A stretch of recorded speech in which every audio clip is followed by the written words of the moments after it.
Votre chaîne TV3V existe depuis plus de 15 ans. Elle est diffusée en numérique sur le câble de la régie. Chez Numéricable, TV3V est la dernière chaîne en analogique, ce qui est problématique pour la plupart des clients. Avant d'investir pour moderniser la diffusion, la communauté de communes souhaite faire une enquête de satisfaction. Pour cela, la société HDR Communication est chargée de l'étude.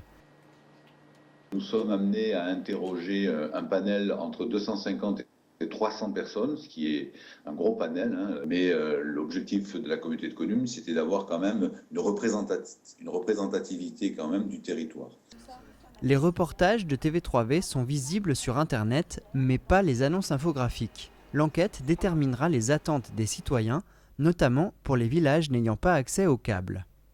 Toutes les questions vont nous servir aussi non seulement à faire un état des lieux, mais au-delà de cet état des lieux, de faire un scénario d'objectifs sur les mois et les années à venir. Et la communauté de communes attend dans le travail qui nous a été imparti, au-delà de l'analyse, de mettre en perspective l'évolution de TV3V, non seulement sur le type de diffusion, mais aussi sur le type de contenu potentiel qui pourrait intéresser les habitants du territoire.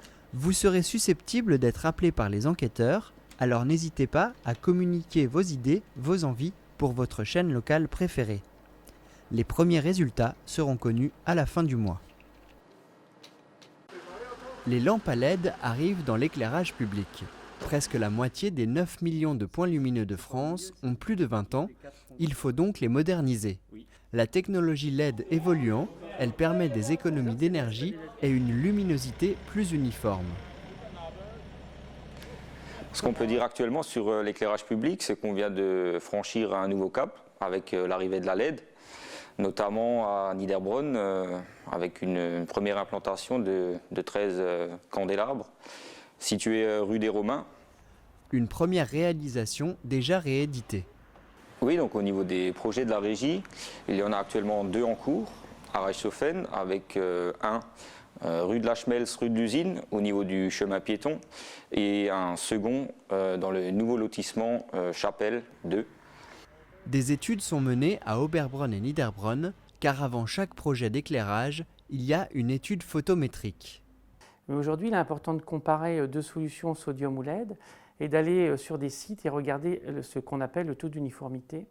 Et là, on a un réel confort qui se passe, surtout dans le cadre de remplacement de boules, où on va avoir un tapis de lumière, ce que moi j'appelle un tapis de lumière, et une répartition homogène sur l'ensemble de la surface de la chaussée. Donc on peut aujourd'hui réellement dire qu'une solution LED bien étudiée, et c'est pour ça que l'étude photométrique est importante, va amener à la fois du confort et des économies d'énergie. La mise en œuvre des candélabres à LED est similaire aux éclairages dits classiques, comme on le voit ici à Névillers, où la régie a joué le rôle de prescripteur, c'est-à-dire de conseiller. Les LED permettent d'adapter la lumière aux besoins d'éclairage.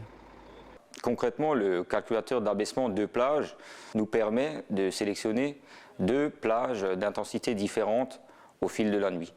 On va aujourd'hui faire un réglage à 55 watts en solution présence du public et en solution réduction de puissance autour de 45 watts. Ce qui veut dire qu'on a quand même une réduction de puissance qui est très importante.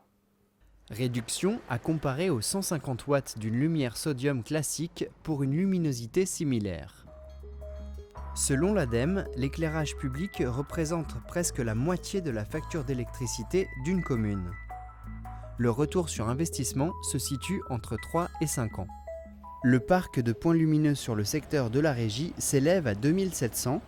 La proportion de LED est amenée à évoluer dans les prochaines décennies.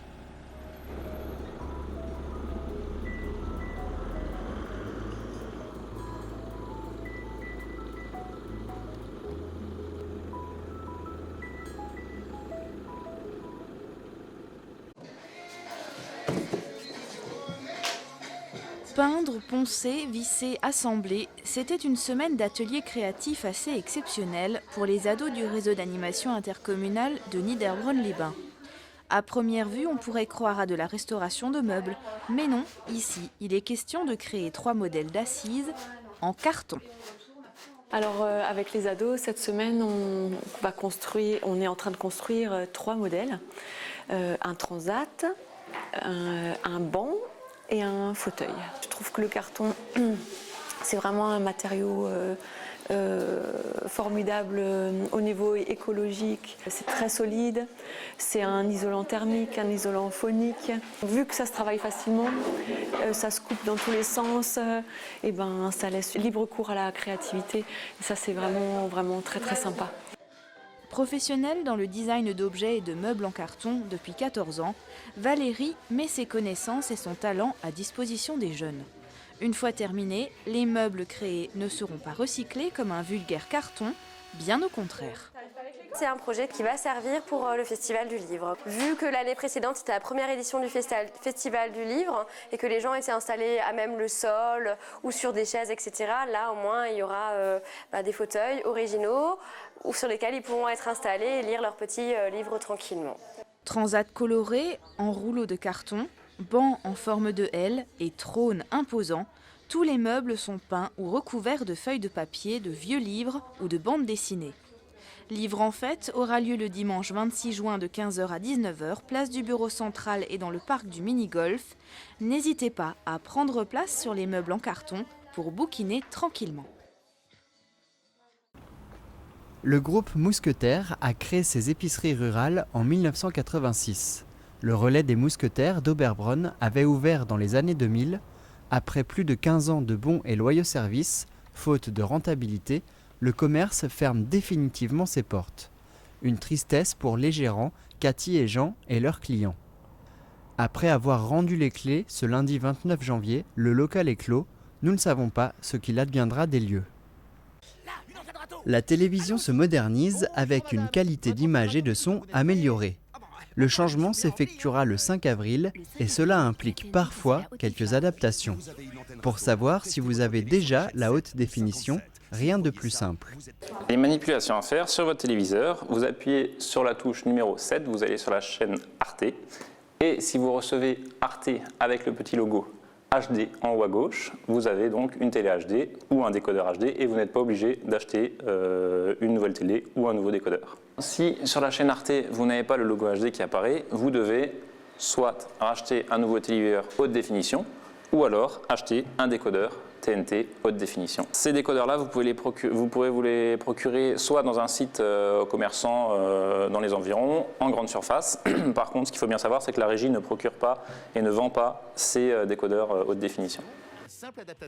Le basculement technique se fera dans la nuit. Le 5 avril, il faudra faire une recherche automatique des chaînes pour recevoir vos programmes. Le 5 avril, la TNT passe à la haute définition. Préparez-vous sur recevoirlatnt.fr.